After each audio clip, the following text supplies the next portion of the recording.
Shalom, irmãos. Nós vamos dar continuidade às nossas aulas da EBAC, da sequência da história da redenção, e hoje nós vamos falar sobre a consumação. Nós já falamos nos outros domingos, nos outros vídeos, sobre a história da redenção. E a consumação, ela é importante que nós possamos pensar acerca da consumação, e eu separei alguns tópicos para nós estarmos entendendo um pouco mais sobre a consumação. Então, começando, eu gostaria de falar o que é consumação. A definição do dicionário para consumação é um ato de chegar ao término, a conclusão de algo em sua plenitude, e aqui tem uma definição interessante que ele coloca, que é a conclusão pela destruição ou pelo aniquilamento. É essa a definição de consumação pelo dicionário. As expectativas que nós temos sobre a consumação, ela pode definir aquilo que a gente entende como consumação. Mas o que é em si a consumação? A consumação, ele é o capítulo final, ela é a grande apoteose da história da redenção. É como se ela fosse assim a conclusão daquela saga inesquecível, aquele capítulo esperado de um filme que você espera aquele final épico. Isso é a consumação. Mas o problema que nós temos com a consumação está justamente na sua figura de linguagem, a sua escatologia. A palavra escatologia, ela é uma palavra grega, que ela junta duas palavras, a palavra escatos, que significa último, e logia, estudos. Esta escatologia, ela foi desenvolvida ao longo da história da igreja, e ela conta com nomes como Inácio de Antioquia, Justino Mártir, Tertuliano e Orígenes, entre tantos outros teólogos e pais e apologistas da igreja que desenvolveram o tema da consumação. Ao longo dos tempos, a consumação ela recebeu diversas interpretações, principalmente os escritos que têm a conotação mais apocalíptica. E aí é uma coisa interessante, devido a essas diversas interpretações, nós teremos alguns grupos distintos que enxergam a consumação de um jeito diferente do outro. Em primeiro lugar, nós temos os que simplesmente ignoram a consumação, e esses grupos estão em igrejas que fazem mais pregações triunfalistas, com foco no aqui ou agora, naquilo que você consegue aqui, nas bênçãos que Deus tem para te dar aqui, na vida boa e na mordomia agora. Esses grupos raramente falam sobre o fim dos dias, a volta de Cristo. Eles literalmente ignoram completamente o termo consumação. O outro grupo é o grupo daqueles que vivem completamente a vida pensando já na consumação. Eles deixam de viver o tempo aqui e agora e ficam com a mente presas na escatologia, na consumação. E isso é tão sério que eu gostaria de deixar um exemplo muito claro. Eu nasci em uma família que não se guardava dinheiro, porque a consumação para a minha família, o mundo acabaria no ano 2000. Acho que você já ouviu isso. Em algum lugar, que algum grupo de pessoas dizia que o mundo de 2000 não passaria. Então, a minha família fazia parte desse grupo, o grupo que não guardava nada. Ele interpretava que a consumação ia acontecer logo, e por conta disso, ele se preocupava constantemente. A igreja de Tessalônica, Paulo, em 2 Tessalonicenses, se você pegar o livro, o contexto histórico de Tessalonicenses, era que o povo estava deixando de trabalhar, o povo estava abandonando as famílias, porque eles esperavam uma volta iminente de Jesus Cristo. E Paulo, então, vai ali e exorta aquela igreja que eles deveriam continuar com a vida cotidiana deles, que eles deveriam trabalhar, e até aquela célebre passagem que diz: aquele que não trabalhe, também não coma. Então você tem esse grupo. E o terceiro grupo é o grupo daqueles que sabem do porvir e se preparam para o mesmo. Existem muitas interpretações sobre a consumação. E aqui, irmãos, fica algo que nós devemos pensar. Geralmente nós nos apegamos a detalhes da consumação, nós queremos saber sobre a estrela que cai no mar, quem são os cavaleiros do Apocalipse. Nós queremos entender todas as figuras de linguagem da consumação e nós perdemos 100% da mensagem que a consumação passa. Nós perdemos completamente o direcionar, nós perdemos completamente o objetivo do ensino da consumação. Eu acho que os irmãos já notaram que quando falamos de consumação, nós temos aí uma gama muito grande de figuras de linguagem e simbologias. Nós temos muitas simbologias. E aí o que acontece? Acontece que na realidade a consumação, ela molda o nosso comportamento hoje daquilo que ocorrerá no futuro. Quando uma mulher ela está grávida, ela recebe a notícia que ela está grávida, ela está esperando esse bebê para 9 meses. Mas a vida dela hoje começa a mudar com aquilo que vai acontecer daqui 9 meses.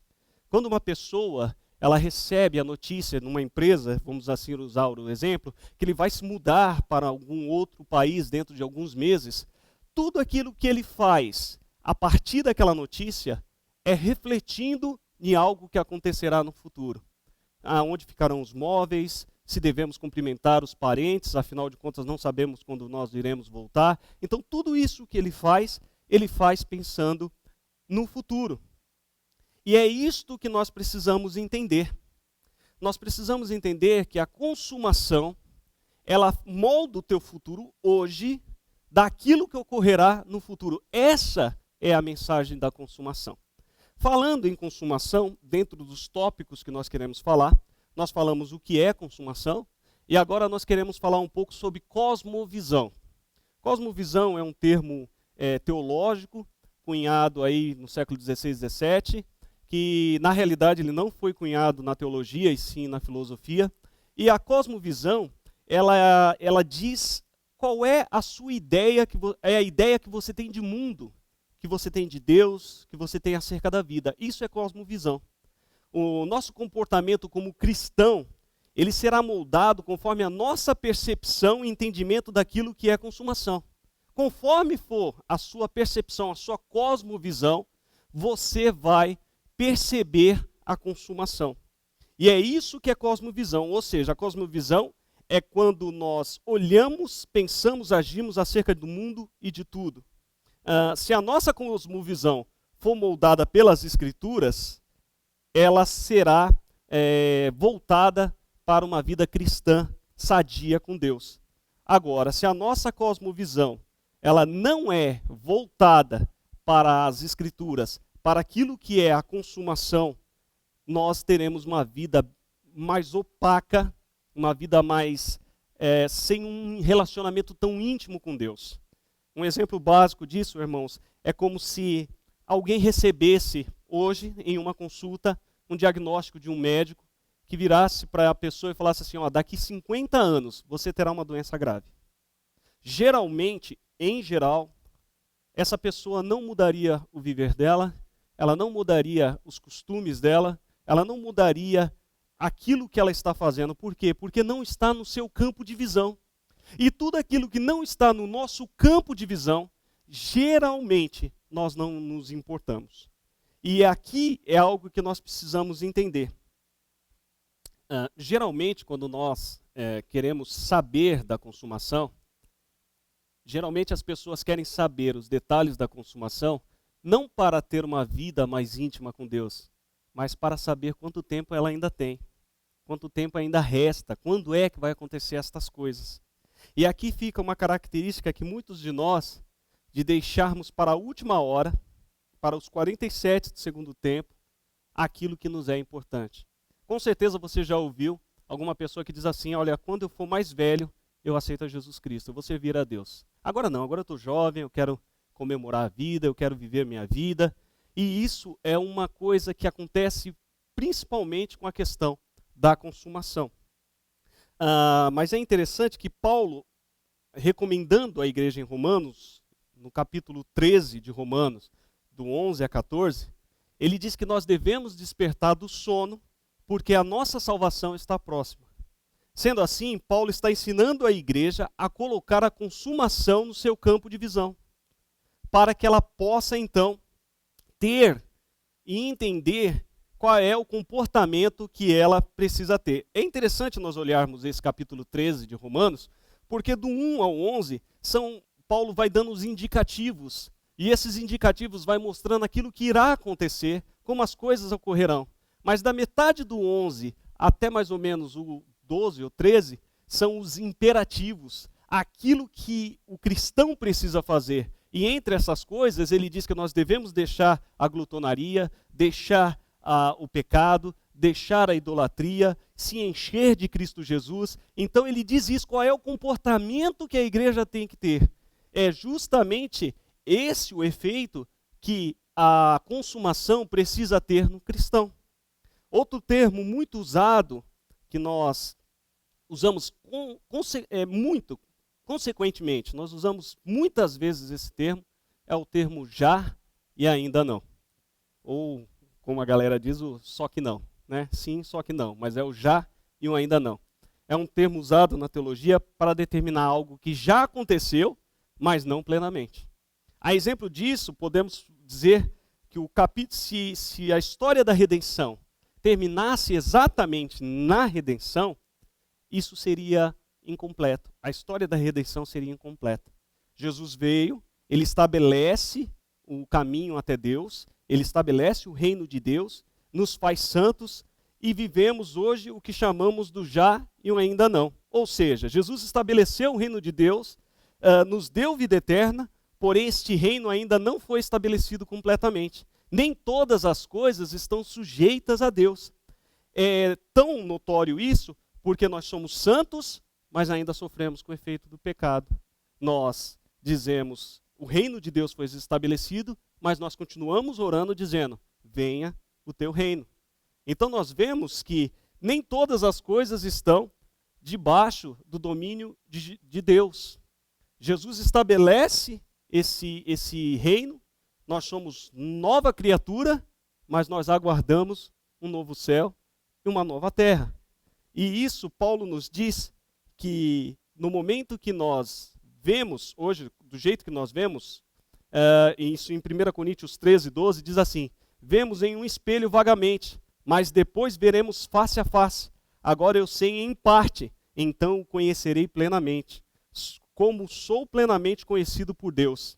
Nós não vemos todas as coisas, como eu já disse, sujeita a Deus exatamente. Na consumação, estas coisas serão sujeitas a Deus.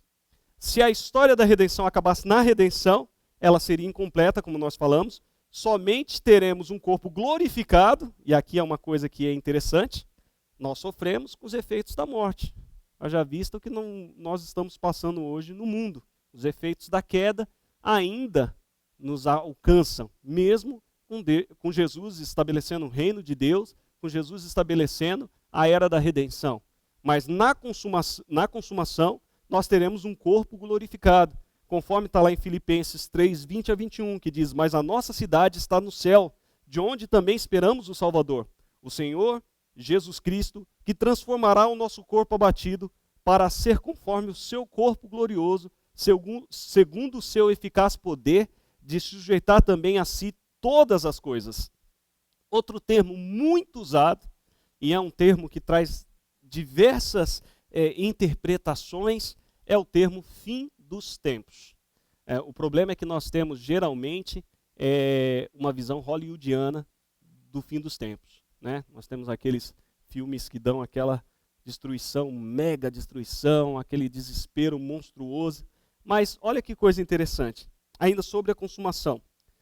Nós precisamos observar que uma expressão que ainda causa muitas dúvidas e divergência entre os cristãos é a expressão os últimos dias.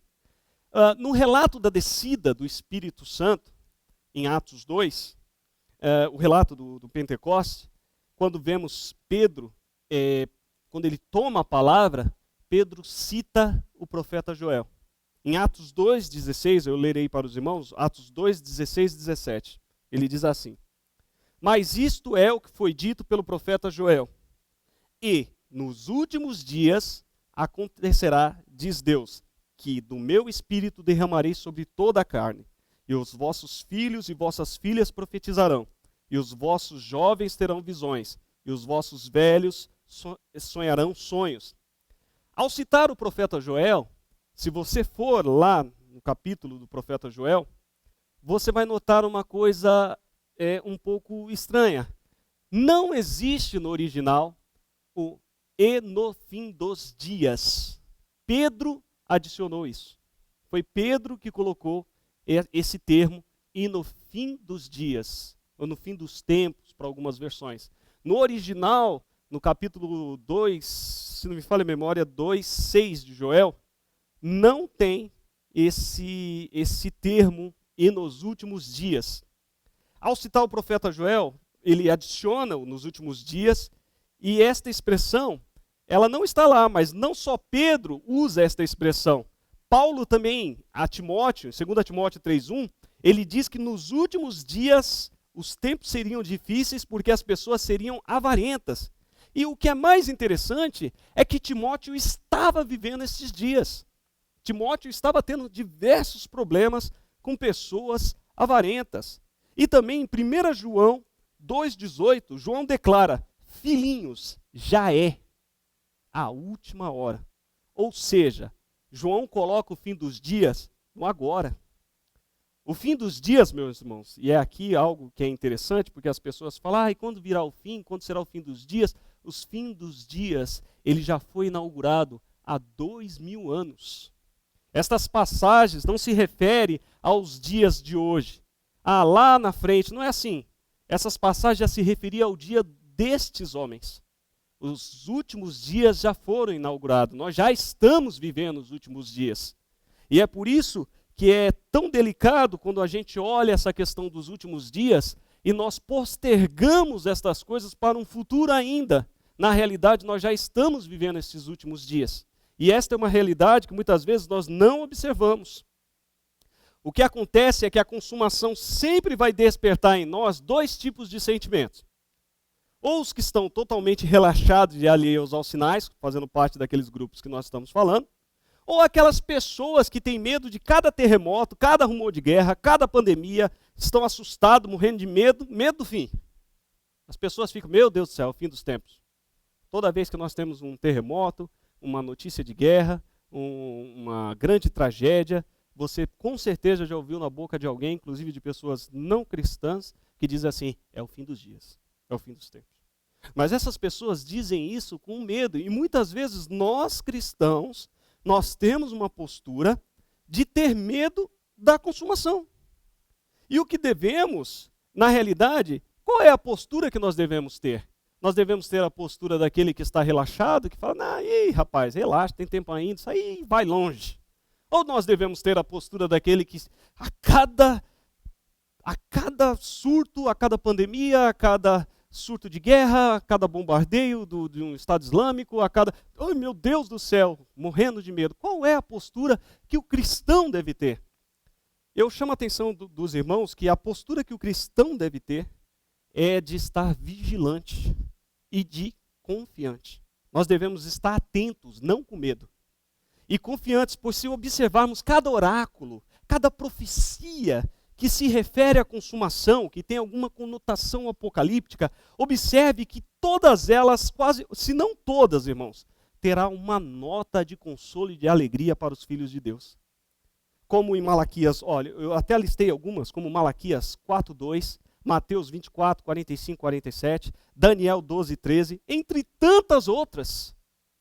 Jesus ele faz um relato de destruição do templo, de pandemias, de guerra, rumores de guerra, mas quando ele vê, ele olha para os discípulos assim, mas para vós não.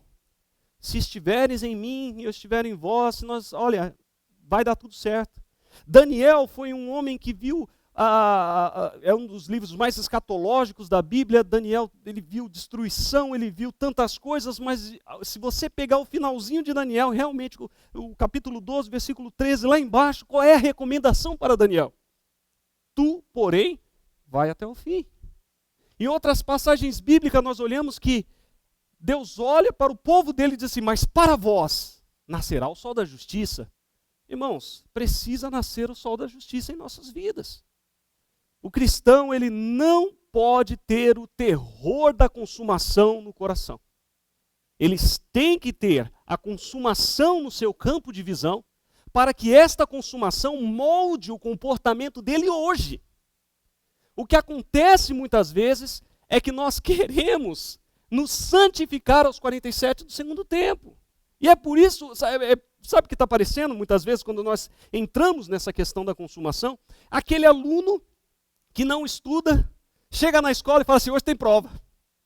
Que aula que é? Na última aula. Eu tenho que estudar 3 semestres de matéria em 4 aulas. Não é assim que funciona, irmão.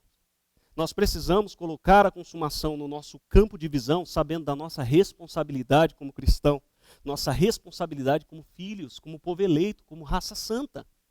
Nós não devemos temer, porque é o nosso Pai que nos garante essa vitória. Outro termo que nós queríamos entrar e tratar, e aí nós estaríamos tratando principalmente, esse é um termo muito fundamental na consumação, é um termo chamado parousia. Parousia significa a segunda volta de Jesus Cristo. É um termo ainda teológico, né? E aqui é algo que eu queria chamar a sua atenção. A segunda volta de Jesus Cristo será o segundo grande evento da história da humanidade. Porque o primeiro grande evento da história da humanidade foi a vinda de Jesus Cristo em seu nascimento virginal e a sua crucificação. Esse foi o grande momento da história da humanidade. Tanto é que a história se divide em antes de Cristo, depois de Cristo. O segundo grande momento será a parousia, ou seja, a segunda volta de Cristo. A segunda volta de Cristo é o ápice, é o ponto alto, é a coroação da consumação. Se há um ponto em que a consumação chegou no alto, aqui é com a segunda volta de Jesus Cristo. É nela que estaremos sendo transformados e reinaremos ao lado dele. A consumação ela é tão importante na vida da igreja, e agora aqui é como igreja, porque somente assim a igreja poderá ser uma igreja de um termo que a gente usa muito, chamado cristocêntrico, ou seja, Cristo no centro. A igreja só pode ser cristocêntrica se ela olhar para a consumação, se ela colocar a consumação no seu campo de visão. E é interessante porque quando a consumação ela aponta para a segunda volta de Jesus Cristo, mas ela também aponta para a primeira vinda de Jesus Cristo. Na primeira vinda de Jesus Cristo, norteia tudo aquilo que Jesus já fez, todo acesso que ele deu ao Pai, todo o perdão do seu pecado, tudo aquilo que te transforma e te faz uma nova criatura, é a consumação apontando para a redenção. Mas ela também aponta para a segunda volta de Jesus Cristo, que é exatamente tudo aquilo que Cristo ainda fará. Por isso que é tão importante você entender o verdadeiro significado da consumação. Qual é a verdadeira mensagem que a consumação passa e qual é a responsabilidade do cristão.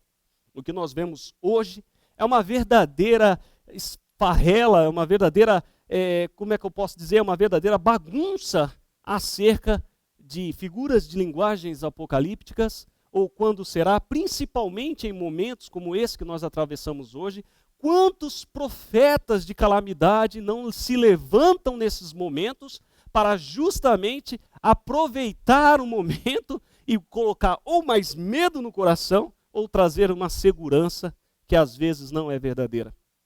A consumação, quando ela é entendida, ela entra no campo do cristão, ele olha para a consumação e ele sabe, o meu reino, a minha casa é na glória, mas eu preciso aqui ser um representante do reino.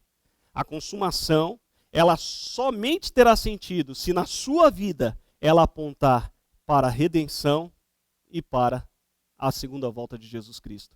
Somente assim você entenderá tudo aquilo que Jesus já fez, tudo aquilo que Jesus te transformou, tudo aquilo que Jesus te deu e tudo aquilo que Jesus te dará. Amém? Vamos orar? Pai, nós te agradecemos porque o Senhor nos deu a história da redenção. O Senhor foi o Senhor que providenciou, Pai, um conserto para a queda que foi nossa, para o nosso erro na queda. É bem verdade que nós sofremos ainda os efeitos da queda, mas a grande verdade é que nós temos o selo do Teu Espírito Santo preparado, Pai, para o dia da consumação. Vivemos em um mundo de pecadores. O Teu Filho andou aqui e sofreu com estas consequências, mas Ele venceu. Pai, nós Te louvamos porque por tudo aquilo que Jesus já fez em nossa vida e por tudo aquilo que Ele ainda fará. Que o Teu povo tenha confiança em Ti, que o Teu povo tenha um respeito e não um medo, mas que o teu povo possa entender que os dias são chegados. Que possamos nos colocar nas Tuas mãos. É que nós Te pedimos no nome de Jesus. Amém.